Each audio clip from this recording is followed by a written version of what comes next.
viewers, my name's Cara. I'm your host for Tuesdays here on The Pagan Perspective, and this week we are talking about our thoughts on the parallels between some pagan and non-pagan holidays.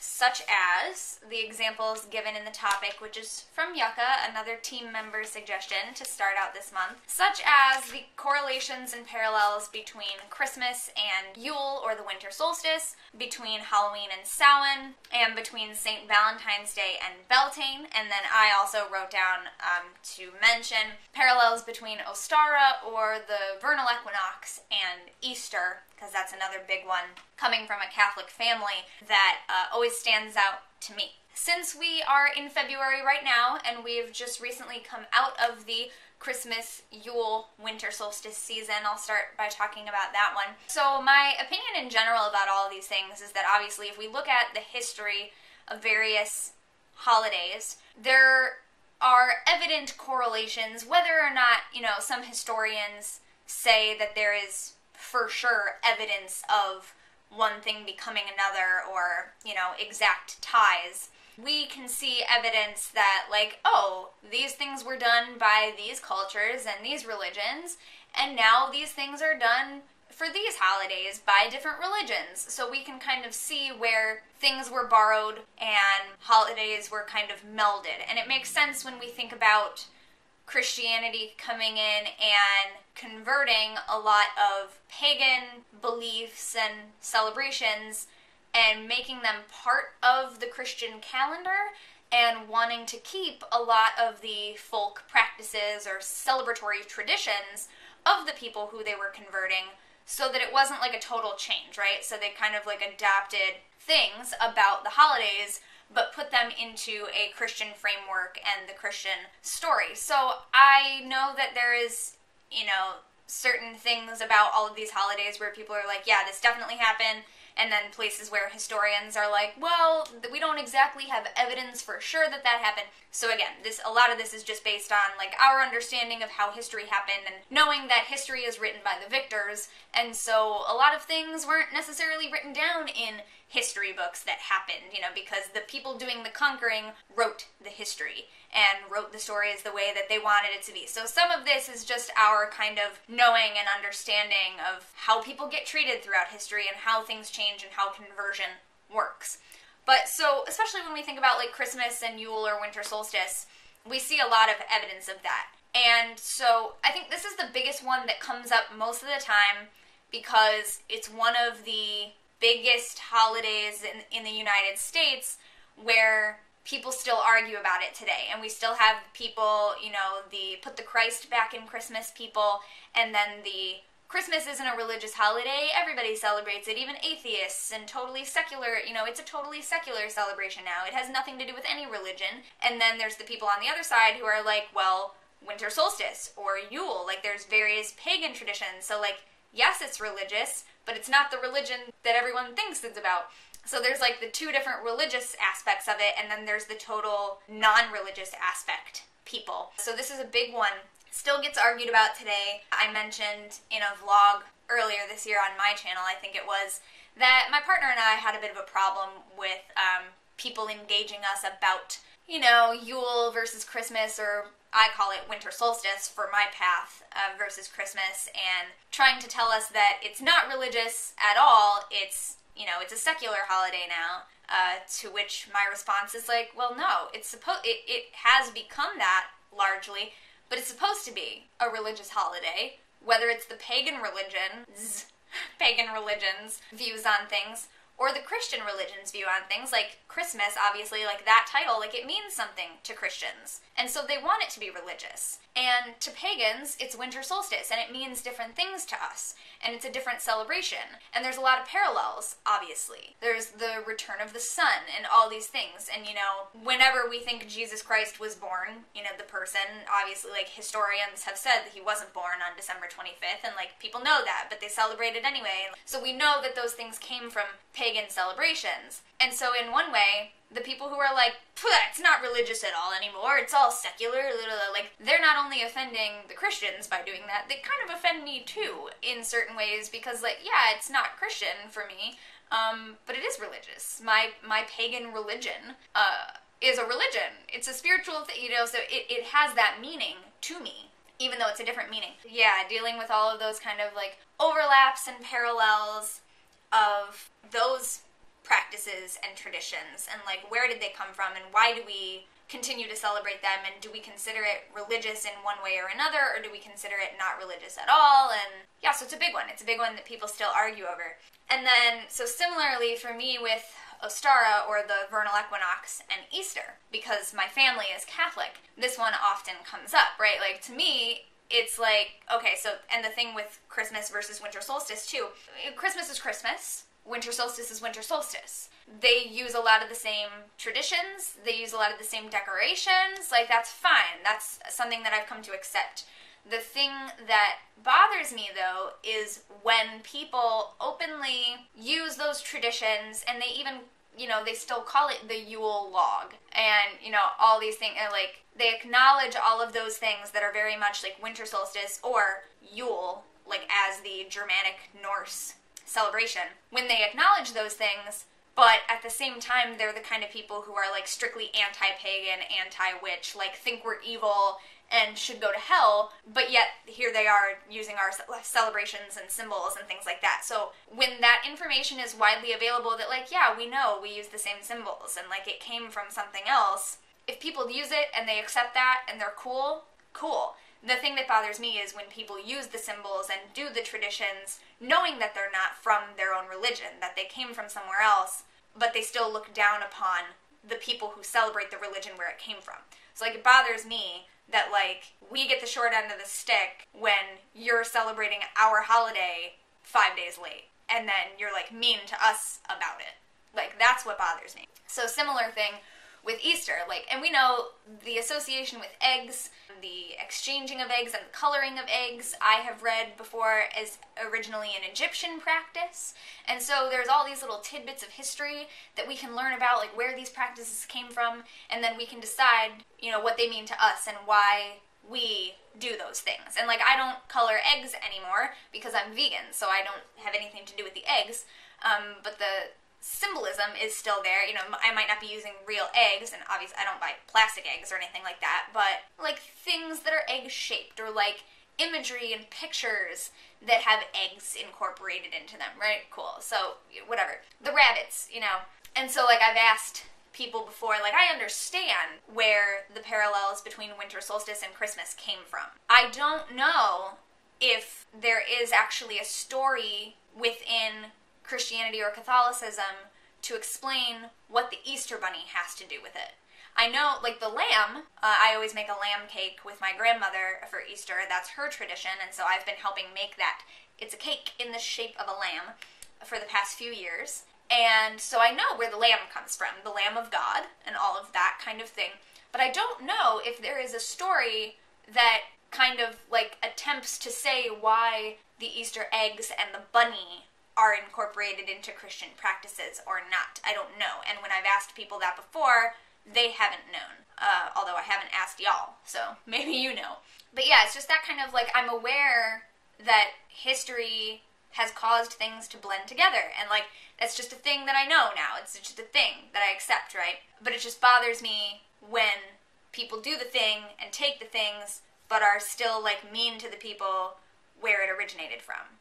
And this is me sitting here in 2018 in the United States saying this. You know, this is the same kind of stuff that bothers people about, like, the way that people practice yoga in the United States now without knowing any of the traditions of where it came from, right? So it's like people embrace these practices from elsewhere around the world, which is, I think, is great if it's done properly and respectfully and with the knowledge of its origins and its, you know, culture, whereas some people don't do that, right? Some people just do the practice and they make it into their own thing, but they call it the same thing, and they're not doing anything to help the culture that it came from be seen in a positive light. Because there's still a lot of people who really, you know, have prejudices against those cultures where we've gotten things from.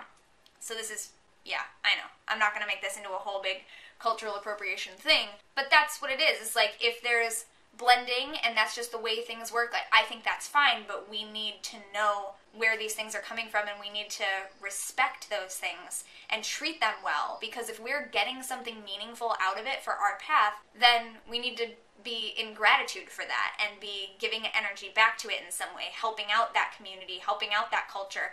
And if that's as simple as knowing what you're talking about and knowing the history and knowing where it came from and educating other people about it and speaking up about it and not letting people continue to be negative or directly harmful to those things that are feeding us spiritually, then cool. Like, if that's the least we can do, that's the least we can do. But we need to be doing something, in my opinion. Halloween and Samhain, I know that there are a lot of people who do not think that a self-respecting witch or pagan who celebrates Samhain should be celebrating Halloween because of how silly it's become and how secular it is. And I happen to be a witch who loves Halloween. I don't necessarily do the candy thing, which, again, largely is because I'm vegan now, and most of those candies are not vegan. There are some, though. But, like, you know, I enjoy the history of, like, knowing where the practice of trick-or-treating came from and where the, you know, dressing up to frighten away spirits became dressing up and begging for candy door to door, right? You know, and there's lots of, you know, weirdness around, you know, some people say, no, those things never really happened. And then some people are like, yeah, this is a historical fact that this thing happened and, like, people used to do this and it became this practice. And again, so sometimes we don't know the true history. But I love so much about Halloween, and it is very important and meaningful to me. So yes, I do blend Halloween imagery, and like, I have Halloween socks, and I have Halloween shirts, and I have, you know, I dress up like a witch, because I am one, and I wear conical hats and stuff. I don't do like a green face and a hooked nose with a wart or anything like that, but like, I wear a conical hat. That's a real thing. And yes, it has been misunderstood and misrepresented by like Halloween costumes, and oh goodness, do I hate Halloween costumes that are literally just like dressing up as someone's culture, which some people have said, like, you know, then does that make it offensive for people to dress up as witches when we are real people? And I don't know, because I dress up like a witch too, so like when I see someone dressed as a witch, I call them sister, you know, or sibling, friend, you know, whatever. I'm like, cool, my people, and I just like try to bring them in and be like, you have a responsibility, like you're wearing our uniform, you need to go out there and change the world with your magic, man. I hope you're ready to use your personal power tonight and make some awesome magic. So, like, that's how I treat it. That's just me as someone who loves Halloween. But yeah, so I know some people think that Samhain is just meant to be this very solemn, reverent holiday, and it shouldn't have anything to do with Halloween. I personally blend them in my practice.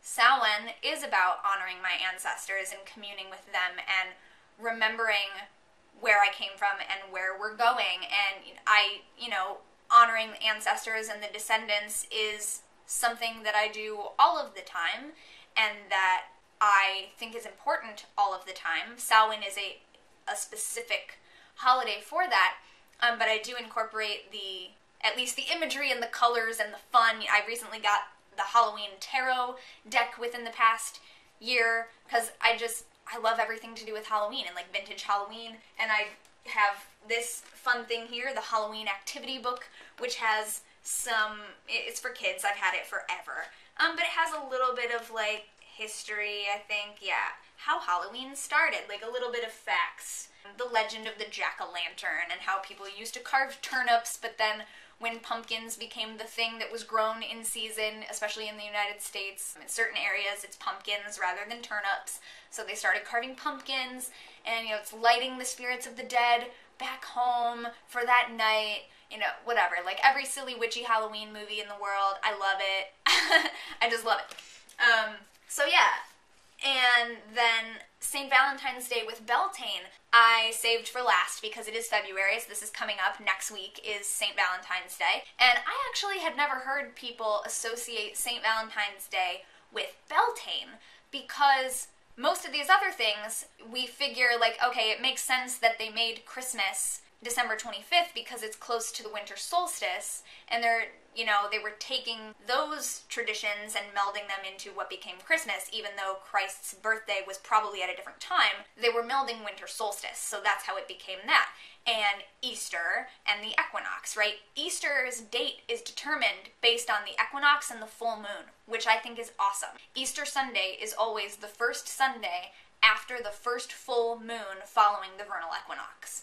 That holiday is determined by the sun and the moon. And so it's very clear that, they came from relations with those things. Halloween, Samhain, same day, night, But St. Valentine's Day is in February, and we celebrate Beltane at the end of April, beginning of May. So that's not a correlation I had ever heard before. So I researched it today. I mean, I've done basic research about the history of St. Valentine's Day and how there's several different martyrs who were named Valentine, and the church kind of, named them as martyrs, and maybe one of them was doing marriage ceremonies for people who had been forbidden to be married. So he was outside the law, marrying people who weren't supposed to be married, right? This is a radical guy, this Valentine. And, there's multiple stories of multiple Valentines, and we're not really sure where it came from. So when I was doing the research before recording this, I was reminded that there are people who figure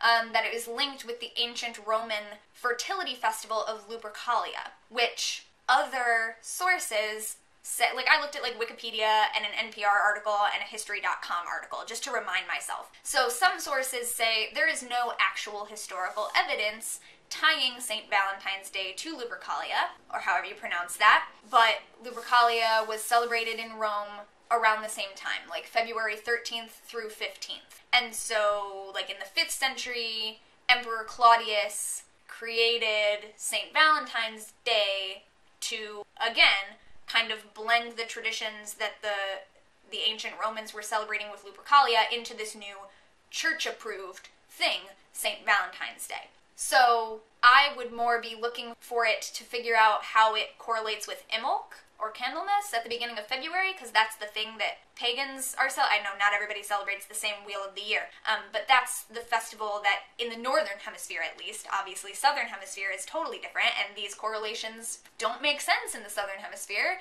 because, their winter solstice is 6 months away from the date of Christmas, I would normally be looking to see how it relates to Imbolc, but I can see, because Lupercalia is an ancient fertility festival, that it could be linked with Beltane, because we think of Beltane as the marriage of the god and goddess, if you follow that god and goddess life cycle through the Wheel of the Year. But if you don't, it's often still referred to as, the big fertility festival. So I could see that. But it's interesting that Beltane is May 1st, the end of April, beginning of May, but St. Valentine's Day is in February. So I had actually never heard those linked before, but I can see how we might link them. So, yeah. And I think it's interesting that if we're linking that to Beltane, then nothing really is directly linked to Imbolc, although Candlemas is another thing that I think is also celebrated in the church somehow. So maybe that one does have a link, but I'm not sure, just going through it in my head real quick, I'm not sure if there's anything linked with Litha, or Midsummer, the summer solstice, Lammas or Lunasa, or the autumnal equinox, Mabon or Herfest, or whatever else we may call it. I'm not sure if there are any such parallels with those. However, there are a ton of feast days in the Christian/Catholic calendars that I might not know about at all, because even though I was raised with a Catholic family, I wasn't. I was a little pagan the whole time, so I don't know a whole lot about those things. So that just might be an interesting thing if any of you happen to know about other correlations, and what do you think about those? So yeah, to summarize, again, thank you for listening to all this rambling. But yeah, I think that there are some apparently obvious correlations between older festivals and becoming new, church-sanctioned things. That makes sense to me. Also remembering that history is written by the victors, so when there is no historical evidence of ties between things, that may or may not be true. We don't know for sure. And I'm okay with them being things that we don't really know for sure. And for me, it's just about finding out what's meaningful to me and learning as much as I can about them. And like I said, recognizing those origins where things came from, that if there is a known origin, or if it's not known for sure, but everybody kind of thinks like, oh, this probably came originally from this culture, I just try to know that, and I just try to honor that and recognize that and be like, oh, cool, you know, like these other cultures have fed me, and so to do them service, if I am going to be benefiting spiritually from something that came from them, I have to do right by them and, you know, defend them if anyone's being mean about it. I need to do what I can to prevent further harm to those cultures and traditions. And if that means arguing with people every Christmas because they think that it's non-religious, forgetting that paganism is my religion, then cool, I'll do that. So yeah, and I love Halloween. Thank you for watching. I'll see you next week. Until then, don't forget to be awesome, blessed be, and goodbye.